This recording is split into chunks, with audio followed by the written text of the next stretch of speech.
¿Cuál es la diferencia de una idea que detona una canción y una idea que detona un disco como concepto? A mí, sinceramente, creo que el disco, el concepto de disco siempre ha ocurrido, o casi siempre ha ocurrido después de las canciones. Okay. O sea, de algún modo en el proceso de escribir todas las canciones, todo se va colocando. Esa es la sensación que a mí me da. A ver, alguna vez dice, pues voy a hacer una canción solo de clásicos italianos, de no sé qué. Bueno, pues eso es un concepto, ¿no? Sí. Pero me parece que crear el viaje que luego resulta ser un disco o que pretendes que sea un disco es una cuestión que va ocurriendo durante el proceso del disco. Entonces yo hasta ahora había trabajado mucho en 10 canciones, empezaba con 20 canciones y iba quedándome con las canciones que quería, pero las iba trabajando al mismo tiempo. Claro. Con lo cual, de algún modo, todas iban tomando la misma textura, ¿no? Sí. Gracias. Y yo creo, gracias. Eso es lo que convertía ese grupo de canciones en un álbum, ¿no? Qué chingo que lo digas así, porque sí creo que hay un sesgo humano que es la falacia del historiador, ¿no? Que es esta idea de que en retrospectiva le cuentas una historia por qué hiciste las cosas y eso mismo lo orientas para generar un disco como concepto, ¿no? Sí, sí, de hecho a mí cuando se acerca alguien y me dice, oye, esta canción tuya va de esto y tal, digo, sí. Porque lo que me ha contado me suena mucho mejor incluso que lo que yo había pensado. Y luego hay una parte del subconsciente que también escribe, ¿eh? Sí. Eso me he dado cuenta con el tiempo. Canciones en las que había abusado de la metáfora casi como un recurso poético o positivo, y con el paso del tiempo, viéndolo con la perspectiva, decía, no, pero claro, esto lo escribí porque en aquel momento estaba pasando esto y ni siquiera era consciente de que lo estaba verbalizando de esta forma. Y eso es muy bonito también. Sí.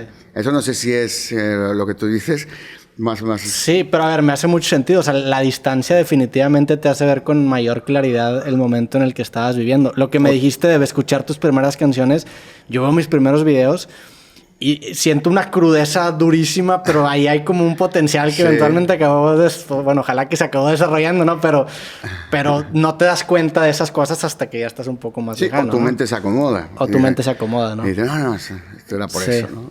Sí, ¿Cuánto habrá de inventado en lo que recordamos cada uno, no? Yo creo que muchísimo. Muchísimo. Yo creo también se vuelve también un juego de teléfono descompuesto, ¿no? Exacto. En donde todos los días te intentas construir una versión de ti mismo. Exacto. Que es lo que te acuerdas de lo que viviste. Y también, a ver, la memoria pues tiene unos... Estoy siendo muy benevolente últimamente. ¿Qué opinas de tu disco Más, que fue un parteaguas para tu carrera? O sea, hoy en día, ¿cómo ves ese momento en donde, pues...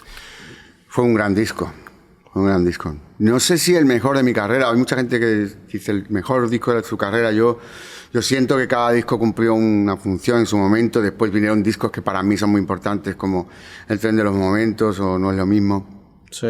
Pero Más sí fue un parteaguas porque cambió un poco el concepto de la música que se estaba haciendo en español.